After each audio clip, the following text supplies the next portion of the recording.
Hi అండి. బాగున్నా. ఇక్కడ వేరే ఒక ఆర్టిస్ట్ ఉంటున్నానని చెప్పి అన్నారు. అవనుకుంటా. ఎక్కడ ఉంటున్నారు ఇప్పుడు? ఏడవకండి, ఎందుకు ఏడుస్తున్నారు? ప్రాబ్లం లేదు.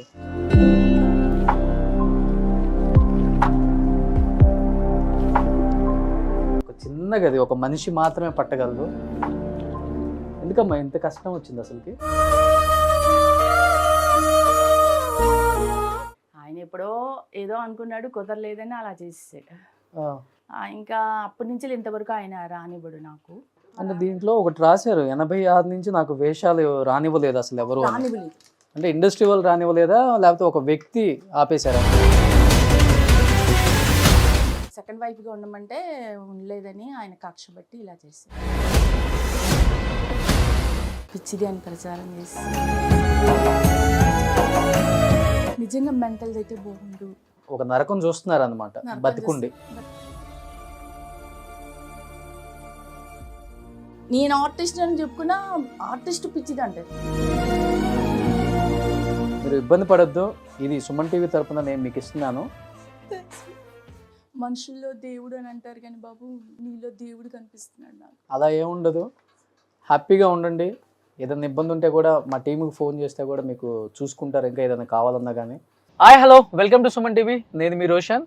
నేను ఈ మధ్య కాలంలో షూట్స్లో బిజీగా ఉండటం వల్ల నాకు వచ్చిన కొన్ని లెటర్స్ చూడలేకపోయాను అనమాట.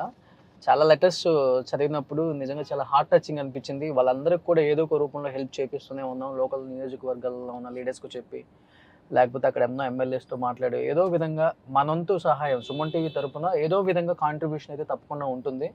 అంటే ఇప్పుడు వాళ్ళకి 10 లక్షలు అయితే 10 లక్షలు మన అవసరం ఉంటే మనం చేయలేము. మన తరపు నుంచి ఒక 3-4 లక్షలు, ఒక 5 లక్షల వరకు కూడా ఇప్పటి వరకు కొన్ని వందల మందికి హెల్ప్ చేసాం. చాలామంది అపోహ పడుతున్నారు, ఇండస్ట్రీ వాళ్ళు ఏమన్నా చితికిపోయిన వాళ్ళకి మాత్రమే సహాయపడుతున్నారు, బయట వాళ్ళకి లేదు అని. లేదు, చాలామంది బయట వాళ్ళకి ఎక్కువ సహాయపడుతున్నాం మనం. ఎందుకంటే అదేమో కెమెరా ముందు కనిపించట్లేదు. ఎందుకంటే వాళ్ళకున్న కొంతమంది కెమెరా ముందుకు వచ్చి చెప్పుకోలేరు, మాట్లాడలేరు, ఊర్ల సైడ్ ఉన్న వాళ్ళు కూడా. అలాంటి వాళ్ళని ఇబ్బంది పెట్టడం ఎందుకని చెప్పేసి డైరెక్ట్గా మనం అలా చేస్తున్నాం. నాకు ఒక లెటర్ చూసినప్పుడు చాలా బాధ అనిపించింది. ఈ లెటర్ ఇలా కనబడుతుంది కదా, ఈ లెటరు తెలుగులోనే రాశారు. ఒక హీరోయిన్ అనమాట. ఒకప్పుడు చాలా మంచి హీరోయిన్, చాలా మంచి ఆర్టిస్టు. అందరు ఆర్టిస్టులతో ఆమె యాక్ట్ చేశారు. చిరంజీవి గారితో యాక్ట్ చేశారు. ముఖ్యంగా చెప్పాలంటే పెద్ద పెద్ద స్టార్లతో వర్క్ చేసిన హీరోయిన్ దాదాపు 50 నుంచి 100 సినిమాల్లో కూడా యాక్ట్ చేశారని చెప్పేసి కూడా నేను విన్నాను ఆమె గురించి. తర్వాత వేరే ఆర్టిస్టులను కనుక్కుంటే ఆమె ఒక లెటర్ రాశారు. నేను అలా చూస్తున్నప్పుడు ఆ లెటర్ చూడగానే నిజంగా నాకు కళ్ళమ్మని నీళ్లు కారిపోయాయి అనమాట. జస్ట్ ఆ లెటర్ నేను ఒక్కసారి చదివి వినిపిస్తాను, ఆడియన్స్ వినండి. నా తమ్ముడు ఉన్నాడు, తమ్ముడు వేరే ఊర్లో ఉన్నారు. నాన్న 2007లో చనిపోయారు. నా అమ్మ 2009లో చనిపోయింది. నాకు ఎవ్వరూ లేదు, కుటుంబం అనేది లేదు. నా భర్త గొడవతో 1996లోనే డైవర్స్ ఇచ్చేశారు. నేను ఫుడ్కి కష్టపడుతున్నాను. చెప్పాను కదా, ఒకప్పుడు స్టార్గా వెలిగిన హీరోయిన్, ఆ యాక్ట్రెస్ ఈరోజు నేను ఫుడ్కి కష్టపడుతున్నాను. నేను ఇదే విషయాన్ని పాకిజా గారి విషయంలో చూశాను, అంతకుముందు ఝాన్సీ గారి విషయంలో కూడా చూశాను. నాకు హెల్ప్ చేయవలసిందిగా సుమన్ టీవీ వారిని, రోషన్ గారిని కోరుతున్నాను. ఇట్లు ఆర్టిస్ట్ హీరోయిన్ కుక్క పద్మ. కుక్క పద్మ అంటే మీకు గూగుల్లో సెర్చ్ చేసుకున్నా వస్తుంది, యూట్యూబ్లో సెర్చ్ చేసుకున్నా వస్తుందామా. నమస్తే రోషన్ గారికి. ఆర్టిస్ట్ కుక్క పద్మ. 8 సినిమాలలో హీరోయిన్గా, దాదాపు 40 సినిమాలలో సిస్టర్గా పెద్ద పెద్ద హీరోస్తో వర్క్ చేశాను. ఆంధ్రకేసరి, కుక్క, విముక్తి కోసం, అసాధ్యుడు సినిమాలలో నేను హీరోయిన్స్గా చేశాను. 1986 నుండి నాకు ఏ వేషాలు రానియకుండా చేశారు. అంటే దాదాపు 1986 అంటే ఇప్పటికీ 96, 2006, 2016, 37 సంవత్సరాలు. అంటే 37 సంవత్సరాల నుంచి ఆమె స్క్రీన్ మీద కూడా కనిపించలేదు. అంటే ఎటువంటి అవకాశాలు ఇవ్వకుండా చేశారు ఆమెకి. అది వెళ్ళిన తర్వాత కనుక్కున్నాం ఏంటి అనేది. నేను ఫుడ్కి కష్టపడుతున్నాను, తినటానికి తిండి లేదు, ఉండటానికి సరైన ఇల్లు లేదు. నేను ఆర్టిస్ట్ని రోషన్ గారు. సుమన్ టీవీ తరపున చాలామంది ఆర్టిస్టులకు సహాయం చేశారు. అలాగే నాకు హెల్ప్ చేయాల్సిందిగా కోరుతున్నాను. మీ కాళ్ళు మొక్కి కోరుతున్నాను. నేను ఫిలిం నగర్ బస్తీలో ఒక చిన్న రూమ్లో రెంట్కుంటున్నాను సార్ అని చెప్పేసి ఆమె ఫోన్ నెంబర్స్ ఇక్కడ రాశారనమాట. ఒకసారి ఫోన్ చేద్దాం.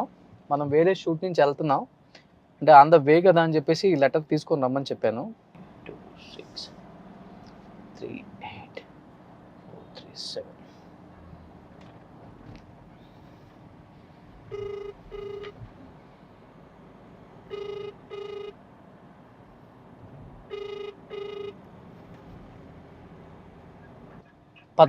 పద్మ గారు అండి? అవును, నేను రోషన్ మాట్లాడుతున్నాను సుమన్ టీవీ నుంచి. చెప్పండి బాబు. అమ్మ, మీరు ఒక లెటర్ ఇచ్చి వెళ్ళారు కదా ఛానల్లో. అవును అవును బాబు, మీకోసమే ఇచ్చాను. ఇది మీరు రాశారా లేకపోతే వేరే వాళ్ళు రాసి పంపించారా? నేనే రాశాను, నా చేతితోనే రాశాను. అదే ఈ లెటర్ నేను చదివినప్పుడు చాలా బాధ అనిపించిందమ్మా. ఎందుకంటే అంత మంచి ఆర్టిస్టు ఈరోజు తినడానికి తిండి లేదు, అవకాశాలు కూడా రానివ్వలేదు నాకు ఆ రోజుల్లో అని చెప్పి రాసింది ఈ లెటర్లో. అవును బాబు, చాలా కష్టపడుతున్నాను. మీరు ఇప్పుడు ఫిలిం నగర్ బస్తీలో ఉంటున్నానని రాశారు దీంట్లో. అవును బాబు, ఫిలిం నగర్ బస్తీలోనే ఉంటున్నాను నేను. ఎక్కడ ఉంటున్నారు ఫిలిం నగర్లో? ఇప్పుడు ఆంధ్రజ్యోతి ఉంది కదా ఫిలిం నగర్ బస్తీలో. ఓకే, ఆంధ్రజ్యోతి బాబు. అవునవును. ఆంధ్రజ్యోతి ఆఫీస్ నుంచి వెళ్ళి కొంచెం ముందుకు రావాలి. ముందుకు వస్తే అక్కడ 4 రోడ్లు ఉంటాయి, ఇటు ఇటు ఇటు. అక్కడ పంచాయతీ ఉంటది, మున్సిపాలిటీ ఆఫీస్, ఆటోలన్నీ ఉంటాయి అక్కడ. ఓకే, ఆంధ్రజ్యోతి ఆఫీస్ అంటే ఇటు కదా, లోపలికి ఇటు రావాలి. నుంచి వెళ్ళొచ్చా? అక్కడ ఈశ్వర్ కటింగ్ షాప్ అని ఉంటది, ఆ లోపలికి రావాలి. ఆ లోపల సరే, నేను ఆ 4 సర్కిల్స్ దగ్గరికి వచ్చినప్పుడు కాల్ చేస్తానమ్మా. సరే బాబు, సరే బాబు. సో ఇది పరిస్థితి. అంటే లాస్ట్ టైం మనం పాకీజా గారిని చేసినప్పుడు కూడా ఇదే పరిస్థితి. చాలా సినిమాలు చేశారు, ఎంతమంది స్టార్స్తో వర్క్ చేశారు. అన్నాడీఎంకేలో ఒక మంచి పొజిషన్లో ఉండి కూడా ఆమెకు చివరి రోజుల్లో తినడానికి తినలేక, కట్టుకోవడానికి బట్టలు లేక, రూమ్ రెంట్ కట్టడానికి ఇబ్బందులు పడుతూ పాపం రోడ్ల మీద తిరుగుతుంటే నాకు చాలా బాధ అనిపించి ఆ రోజుల్లో ఆమెకి సుమన్ టీవీ తరపున ఉన్న ప్రేక్షకులు చాలామంది హెల్ప్ చేశారు. ఇండస్ట్రీ నుంచి చిరంజీవి గారు, నాగబాబు గారు ఇలాంటి వాళ్ళు చాలామంది ప్రముఖులు కూడా హెల్ప్ చేశారనమాట. ఈరోజు ఆమె మంచి పొజిషన్లో ఉంది, హ్యాపీగా మంచి ఆఫర్లు వస్తున్నాయి. బట్ ఏం పొజిషన్ ఏంటో ఒకసారి చూద్దాం. ఇప్పుడు వయసు అయిపోయి ఉన్నారా లేకపోతే వయసులో ఇంకా ఉండి ఏదైనా పని చేసుకోవడానికి అవకాశం ఉండి అవకాశాలు రావట్లేదా? అవకాశాలు రాకపోతే ఇండస్ట్రీని ఒకసారి మనం రిక్వెస్ట్ చేద్దాం. అంటే వయసు ఎంతవరకు సహకరిస్తుందో అది ఒకసారి చూద్దాం. నేను కూడా చూడలేదు ఆమెని, ఒకసారి వెళ్దాం. మన టీం వెళ్తుంది అక్కడికి.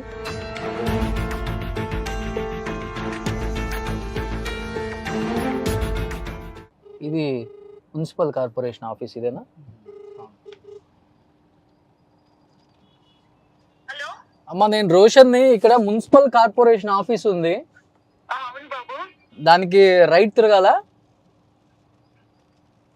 నేను రానా బాబు కిందికి? రండి ఒకసారి.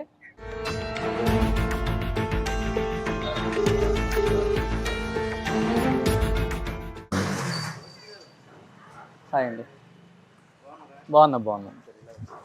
ఇక్కడ వేరే ఒక ఆర్టిస్ట్ ఉంటున్నానని చెప్పి అన్నారు, అవనుకుంటా. ఓ మీరేనా? బాగున్నారా? ఎక్కడ ఉంటున్నారు ఇప్పుడు? అవునా, ఏడవకండి, ఎందుకు ఏడుస్తున్నారు? ప్రాబ్లం లేదు. ఎక్కడ ఇల్లు వెళ్దామా? రండి. ఎన్ని సంవత్సరాలు అయిపోయింది మీరు ఇక్కడ ఉంది? 1 year అయిపోయింది. కూల్. ఎమోషనల్ అవ్వద్దు. అదే దీంట్లో రాశారు, అన్నానికి కూడా ఇబ్బందిగా ఉంది బాగా అని. అయ్యో, చాలా మంచి పేరు బాబు. ఏం లేదమ్మా, మీరంతా ఒకప్పుడు ఎంతో స్టార్డమ్ చూసిన వాళ్ళు. అంటే చాలా మందిని చూసాం, ఎందుకు ఇలా అయిపోయే లాస్ట్ రోజులు అర్థం అవ్వలేదు నాకు కూడా. ఇక్కడ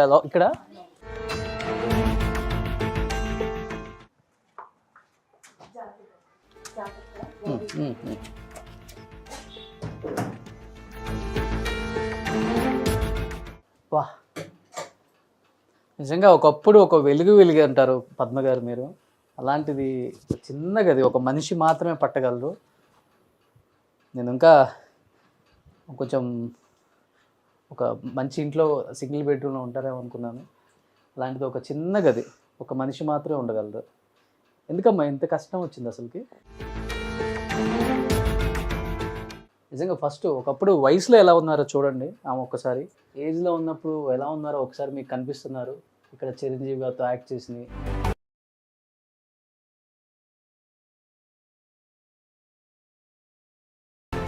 ఆల్మోస్ట్ అందరు యాక్టర్స్తో వర్క్ చేశారు కదా మీరు? చిరంజీవి గారితో, రాజశేఖర్ గారితో, శ్రీదేవి గారితో, జయసుధ గారితో, జయప్రద గారితో. ఫస్ట్ ఆఫ్ ఆల్ ఆడియన్స్కి ఇప్పుడున్న వాళ్ళకి మీరు తెలియపోవచ్చమ్మా, మీరు ఏమేమి సినిమాలు చేశారు ఒకసారి హీరోయిన్గా కూడా? కుక్క అని ఒక సినిమాలో హీరోయిన్గా చేశాను. నారాయణరావు గారు భారీగా చేశాను. Yandamuri Veerendranath writer and producer దానికి. ఆ తర్వాతనేమో విముక్తి కోసంలో హీరోయిన్గా చేశాను. సాయిచంద్ భారీగా చేశాను అనమాట. చలపతి గారు చాలామంది ఉన్నారనమాట దాంట్లో. తర్వాతనేమో అందరికేసరి సినిమాలో చేశాను. అన్మాయమ్మ క్యారెక్టర్ అందరికేసరి ఉంది కదా, అవును, ఆమె అన్మాయమ్మ క్యారెక్టర్ చేశాను అనమాట. అందరికేసరి వైఫ్ హీరోయిన్గా చేశాను. విజయ్ చంద్ర గారు భారీగా చేశాను. చిరంజీవి గారితో ఎన్ని పిక్చర్స్ చేశారు? చిరంజీవి గారితో ఒక సినిమా చేశాను, మొండిగెటం సినిమా చేశాను. హీరో చిరంజీవి గారి చెల్లెలుగా చేశాను. అది చిరంజీవి గారి చెల్లెలు క్యారెక్టర్, మంచి క్యారెక్టర్. పాట కూడా ఉంది, బల బల మగవాడు దొరికాడు చెల్లెమ్మ అనే పాట కూడా ఉంది చిరంజీవి గారితో నాతో. ఆ తర్వాత దొరబిడ్డ చేశాను, రాజశేఖర్ చెల్లెలుగా చేశాను. ఆ తర్వాత నేను రాఖీ సినిమా చేశాను. జయప్రద గారు ఉన్నారు కదా, ఆమె సిస్టర్గా, ఆయనకు తమ్ముడు శ్రీరామ్ కుమార్ అనుకుంటాను, అబ్బాయి సిస్టర్గా చేశాను. ఆడపిల్లలో జయసుధ సిస్టర్గా చేశాను. మా తెలుగు తల్లి ఓంకార్ గారి భార్యగా చేశాను. తర్వాతనేమో ఆలయం అని ఒక సినిమాలో హీరోయిన్ చేశాను. సజీవ మూర్తులు అని ఒక సినిమాలో హీరోయిన్గా చేశాను. ఇలాగ 8 సినిమాలు హీరోయిన్ చేశాను. 25 సినిమాలు సిస్టర్ వేషాలు చేశాను. మా తెలుగు తల్లిలో మురళీమోహన్ గారి భార్యగా చేశాను. తర్వాతనేమో పరాశక్తి చేశాను, పిసి రెడ్డి గారి సినిమా. రాఖీ కూడా పిసి రెడ్డి గారి సినిమానే. ఇలా చాలా 25 మూవీస్ దాకా చేశాను. అమ్మా ఇన్ని సినిమాలు చేశారు, హీరోయిన్గా పెద్ద పెద్ద స్టార్లతో వర్క్ చేశారు. కొద్ది గొప్ప కూడబెట్టుకొని ఉంటారు ఆ రోజుల్లో. ఎందుకని చివరి రోజుల్లో తినటానికి కూడా తినలేక నిజంగా ఒక మనిషి మాత్రమే పట్టగల లోపల చూస్తే చాలా బాధ అనిపించింది నాకు కూడా కిందకు వచ్చినప్పుడే. ఎందుకమ్మా ఇలా ఎందుకు ఎలా అయిపోయింది ఇలా? 1980 నుంచి 86 దాకా 35 మూవీస్ చేశాను. 1980 నుంచి 86 దాకా 35 మూవీస్ చేశాను వరుసగా. ఇదనమాట 1986 నుంచి కథలు రాయడం మొదలుపెట్టాడు. ఇంకా ఆయన రానివ్వడం మానేసాడు, రానియలేదు మిమ్మల్ని. ఎందుకు, రీజన్ ఏంటి? ఆయన ఎప్పుడో ఏదో అనుకున్నాడు, కుదరలేదని అలా చేసేసాడు. ఇంకా అప్పటి నుంచి ఇంతవరకు ఆయన రానివ్వడు నాకు. ఆయన ఇంకా సినిమాలందరూ మంచివాళ్ళు, సీరియల్స్ వాళ్ళందరూ మంచివారు. మా నాన్నగారు నేషనల్ శాంపుల్ సర్లో సూపరింటెండెంట్గా జాబ్ చేశారు. ఇక్కడ హైదరాబాద్ ఉన్నప్పుడు పిక్చర్ హౌస్లో చేసేవారు. చెన్నైలో ఉన్నప్పుడు శాస్త్రి భవన్లో చేశారు. వేషాల కోసమే శాస్త్రి భవన్ వెళ్ళాం మేము. అక్కడ వేషాలు ఫీల్డ్ ఇక్కడికి వచ్చేసింది. మళ్ళీ సినీ ఫీల్డ్ కోసం నేను హైదరాబాద్కి వచ్చింది అనమాట. అయితే మా నాన్నగారు అక్కడ శాస్త్రి భవన్లో చేసేవారు. అంటే దీంట్లో ఒకటి రాశారు, 86 నుంచి నాకు వేషాలు రానివ్వలేదు అసలు ఎవరు. రానివ్వలేదు అంటే ఇండస్ట్రీ వాళ్ళు రానివ్వలేదా, లేకపోతే ఒక వ్యక్తి ఆపేశారా? ఆయన ఎప్పుడో 1998లో అతని భారీగా ఉండమంటే ఉండలేదని నన్ను రానిలేదు. అంటే ఆయన మిమ్మల్ని చేసుకోవాలన్నారు? చేసుకోవడం కాదు, సెకండ్ వైఫ్గా ఉండమంటే ఉండలేదని ఆయన కక్ష బట్టి ఇలా చేశారు. అవునా? అంత తప్ప సినిమాలు అందరూ చాలా మంచి. ఇప్పుడు ఏంటి అసలు మీ ప్రాబ్లం ఏంటి? ఎందుకని అంటే సంపాదించిందంత ఏమైపోయింది అసలుకి? అప్పుడు చాలా తక్కువ ఇచ్చేవాళ్ళు కదా. 1986లో సీరియల్స్ ఇవన్నీ లేవు కదా. అప్పుడు చాలా తక్కువ ఉండేది. అది నా చెప్పులకి మెయింటైన్గా సరిపోయేది. ఇంకా మా నాన్నగారే పెట్టేవారు. పిచ్చిది అని ప్రచారం చేసి ఏమేమో కథలు రాస్తాడు. మీరు పిచ్చి వాళ్ళని ప్రచారం చేశారు. ఆయనకేం పని? ఆయనకి అంత అవసరం ఉండదు కదా. అది ఎలా అంటే అది ఎక్స్పీరియన్స్ వల్ల తెలుస్తుంది, అది చెప్తే అర్థం కాదు. ఇంకా మా నాన్నగారు ఏం చేశారు, ఇంకా రాదమ్మా నీకు వేషాలు అని మ్యారేజ్ చేశారు. ఇక్కడ సూరి గోపి అని ఆయన వెల్డరు. ఇక్కడ సవేర్ ఫంక్షన్లో 3 days చేశారు మ్యారేజ్. మ్యారేజ్ అయిపోయిన తర్వాత ఆయన వేరే భార్య పిల్లల్ని పెట్టుకొని పెళ్లి చేసుకున్నాడు. నేను ఇది తెలిసి ఆయన మీద కేసు పెట్టేశాను 96 నేను కోర్టు చుట్టూ తిరుగుతుంటే ఆయన పట్టుకొని ఆయన్ని గోపి అని, సూరిబాబు ఆయన పేరు, గోపి అని పేరు మార్చి మేనేజర్గా చేసేసాడు. ఆయన కూతుర్ని అస్మిత కర్ణిని ఆర్టిస్ట్గా చేసేసారు నా పేరు మీద.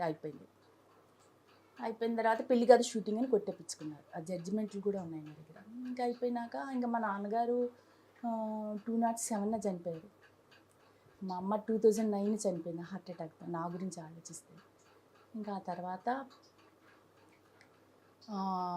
మా బ్రదరు పెద్దమ్ముడు చనిపోయాడు 1990.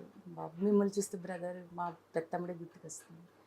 ఇంకా చిన్న తమ్ముడు ఉన్నాడు. నా బాధకి వాడికి నా గురించి ఆలోచించి వాడికి హార్ట్ అటాక్ వచ్చింది. దేవుడు బతికాడు. చనిపోయిన మా నాన్న మంచోడు, చనిపోయిన మా అమ్మ మంచిది, చనిపోయిన నా పెద్దమ్ముడు మంచోడు, ఇప్పుడున్న నా చిన్న తమ్ముడు మంచోడు, చిన్న తమ్ముని కొడుకులు మంచోడు, చిన్న తమ్ముడు భార్య మంచిది.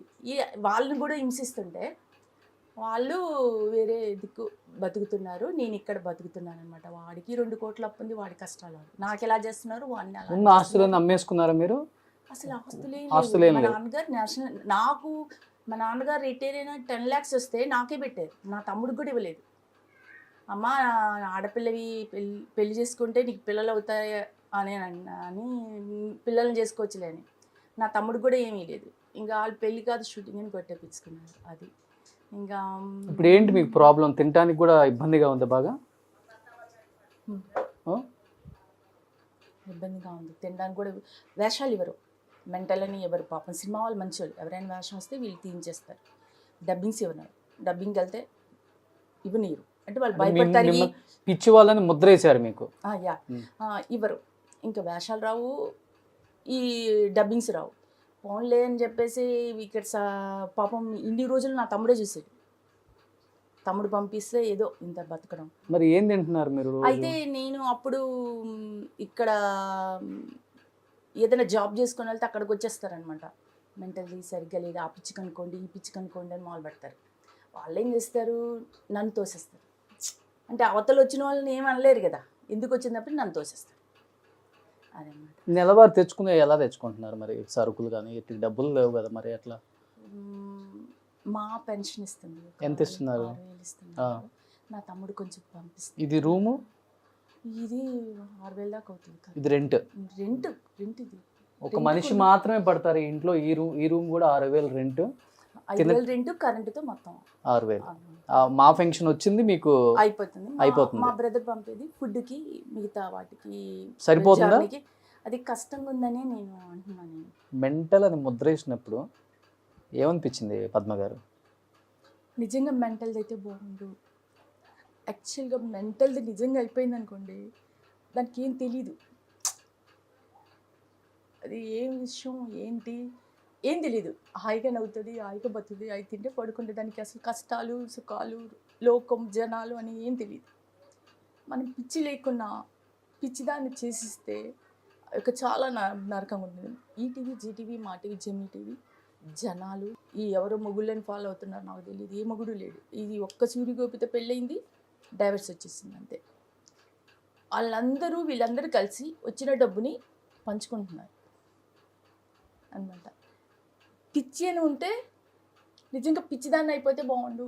పిచ్చి హాస్పిటల్ జాయిన్ చేసిన అక్కడ ఒక రూమ్ ఇస్తారు, ఫుడ్ పెడతారు, ఇది కూడా ఇస్తారు కదా, పడుకోవడానికి రూమ్ ఇస్తారు, తినడానికి ఫుడ్ పెడతారు.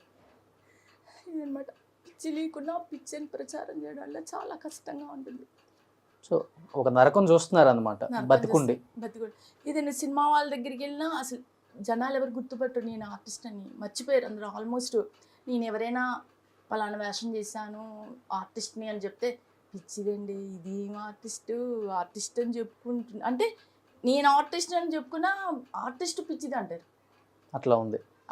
మా మీరు నిజంగా చాలా ఇబ్బందుల్లో పడుతున్నారు. మీరు చెప్పడమే కాదు, అంటే నా యాక్చువల్ అమ్మ పెట్టదు అడుక్కొనిదు, అలాగనే ఏ మొగుడు లేడు, ఏ మొగుడు పెట్టడు అడుక్కొనిడు. నా ఇంట్లో ఏ మొగుడు లేడు. 96 డైవర్స్ వచ్చింది. 96 నుంచి నేను ఒంటరిగానే ఉంటున్నాను, ఒంటరిగానే బతుకుతున్నాను. నేను మీ గురించి కనుక్కున్నాక వేరే ఆర్టిస్టులకు కూడా ఫోన్ చేసి కనుక్కుంటే నిజంగానే ఆమె ఇబ్బందుల్లోనే ఉన్నారు, ఇప్పుడు తినడానికి తిండి కూడా లేదు, మీరు సహాయం చెయ్యొచ్చు అని చెప్పిన తర్వాతే మా టీం అన్ని కనుక్కున్న తర్వాతే మీకు ఫోన్ చేయడం జరిగింది. నాకు ఏ మొగుడు లేడండి, ఏ మొగుడు పెట్టాడు అడుక్కొని. అర్థమైంది, మిమ్మల్ని మానసికంగా లేడు, నాకు దేవుడు సాక్షిగా లేడండి. ఇబ్బందులు పెడుతున్నారు, దానివల్ల మీరు కొంత స్ట్రెస్కి గురయ్యారని అర్థమైంది. చాలామంది అదే చెప్పారు మాకు. మీరు ఇబ్బంది పడొద్దు, ఇది సుమన్ టీవీ తరపున నేను మీకు ఇస్తున్నాను. థ్యాంక్స్. అండ్ చాలామందికి చెప్తున్నాను, ఆమె ఒకప్పుడు ఒక మంచి లైఫ్ లీడ్ చేసిన ఒక మంచి ఆర్టిస్ట్ కూడా. అలాంటిది ఈరోజు ఆమె మెంటల్ది అని ఒక ప్రచారం చేయటం వల్ల ఆర్థికంగా చితికిపోయారు, శారీరకంగా చితికిపోయారు, తినడానికి తిండి లేక బయట వేరే పని కూడా చేసుకోనీక ఆమెని ఒక రూమ్లో, అంటే యాక్చువల్గా చెప్పాలంటే ఒక చెరసాల అనుకోవటమే. నిజంగా తలా ఒక 500-1000 రూపాయలు ఎవరికి తోచినంత వాళ్ళు మా వైపు నుంచి మేము ఇచ్చాం. ఆమె పెద్ద లక్షలు కోరుకోవట్లేదు. నెలకి ఆమెకి మా పెన్షన్ ఒక 6000 వస్తుంది, అది ఇంటి అద్దెకి సరిపోతుంది. నెలకు ఒక 5000 ఉంటే 5000 6000 ఉంటే ఆమెకి మెడిసిన్ లేకపోతే తినడానికి కొంచెం బియ్యం తెచ్చుకోవడానికి అలా ఒక 100 200 300 సహాయం చేసినా కానీ ఆమె హ్యాపీగా ఉంటారు. ఆ అకౌంట్ నెంబర్ కూడా మేము డిస్ప్లేలో పెడతాం. కొంచెం హెల్ప్ చేయాలనుకున్న వాళ్ళు కుక్కపద్మ గారికి మనం ఫోన్పే నుంచి కూడా అకౌంట్ త్రూ పంపొచ్చు కూడా. ఎవరికి తోచినంత వాళ్ళు హెల్ప్ చేయండి. నేను డెఫినెట్గా దీనికి కొంచెం పెద్దవాళ్ళకి కూడా చెప్తాను. మా వైపు నుంచి ఇంకా ఏదైనా అవకాశం ఉంటే కూడా నేను పంపిస్తానమ్మా, ఇబ్బంది లేకుండా. మనుషుల్లో దేవుడు అని అంటారు కానీ బాబు నీలో దేవుడు కనిపిస్తున్నాడు నాకు. అలా ఏముండదు, హ్యాపీగా ఉండండి. ఏదైనా ఇబ్బంది ఉంటే కూడా మా టీంకి ఫోన్ చేస్తే కూడా మీకు చూసుకుంటారు, ఇంకా ఏదైనా కావాలన్నా కానీ. ఆడియన్స్ మీరందరూ నన్ను మర్చిపోయి ఉంటారు. నేను కుక్కపద్మని హీరోయిన్గా చేశాను. 8 సినిమాలు హీరోయిన్గా, 20 సినిమాలు సిస్టర్గా చేశాను. విముక్తి కోసం సినిమాలో నా పాట ఇప్పటికీ వినిపిస్తూ ఉంటుంది. మీరందరూ నాకు హెల్ప్ చేయండి. నేను చాలా కష్టపడుతున్నాను అమ్మా, ఫుడ్ కూడా కష్టపడుతున్నాను. చాలా హెల్ప్ చేయవలసిందిగా కోరుతున్నాను. అలాగే సినిమా వాళ్ళకి కూడా నేను ఒకటి అడుగుతున్నాను, కళ్ళతో చూడాలి, చెవులతో వినాలి, నమ్మాలి. కానీ చాలామంది డూప్లికేట్ పద్మలు 20 మంది అయిపోయారు. నా పేరు దొంగిలించేశారు. నాకు ఒక వేషం ఇవ్వండి. నేను అదే చెప్తున్నాను, నా ఇంట్లో ఏ ముగ్గుడు లేదు. సూర్యగోపితో పెళ్ళింది 96 డైవర్స్ వచ్చింది, ఇంకా అంతే. నాకు ఏ లవర్ లేడు, ఏ హస్బెండ్ లేడు. నేను ఒక ముసలి దాన్ని. నాకు ఒక వేషం ఇవ్వండి, కడుపుకి ఇంత అన్నం పెట్టవలసిందిగా సినిమా వాళ్ళని కాళ్ళు మొక్కి కోరుతున్నాను. నేను కాదు, డూప్లికేట్ పద్మలు. అర్థం చేసుకోండి. ఈ మొగుడు పెట్టాడు, అడుక్కొనిడు. అలా ఉంది నా పరిస్థితి. అందరి కాలు మొక్కి కోరుతున్నా. ఓకే మా, డెఫినెట్గా మా వైపు నుంచి ఇంకా ఏదైనా అవకాశం ఉందా కానీ మీకు చేపిస్తాం. హ్యాపీగా ఉండండి. లాస్ట్ స్టేజ్లో ఎప్పుడు హ్యాపీగా ఉండాలి. నేను హ్యాపీగా ఉన్నా ఉన్నివ్వడం లేదు. సరే, గత అయిపోయింది. జరగాల్సిన డ్యామేజ్ అంతా జరిగిపోయింది కాబట్టి ఇప్పుడు మీరు ఈ స్టేజ్లో ఆలోచించాల్సింది మీకు జరగటం. సో ఉంటుంది ఒక చిన్న రూమ్లో కాబట్టి ఆమెకు పెద్దగా కోరికలు కూడా లేవు. ఏదన్నా అవకాశాలు ఇవ్వాలి అనుకుంటే ఆమెకు అవకాశాలు కూడా ఇవ్వచ్చు. అట్ ది సేమ్ టైం ఆమెకి ఎవరన్నా హెల్ప్ చేయాల్సిన వాళ్ళు అకౌంట్ నెంబర్ కూడా మేము డిస్ప్లే చేస్తాం. ఎవరో ఒకరు తోచినంత ఆమెకు హెల్ప్ చేస్తే ఈ స్టేజ్లో చాలా హ్యాపీగా ఉంటారు అని మనస్ఫూర్తిగా కోరుకుంటున్నాను ప్రేక్షకులందరూ కూడా. ఎందుకంటే చాలామందికి హెల్ప్ చేయించాం మీ త్రూ. అండ్ నా పర్సనల్ రిక్వెస్ట్ పద్మ గారికి కూడా హెల్ప్ చేయాల్సిందిగా కోరుతున్నాను సుమన్ టీవీ తరపు నుంచి. Thank you so much.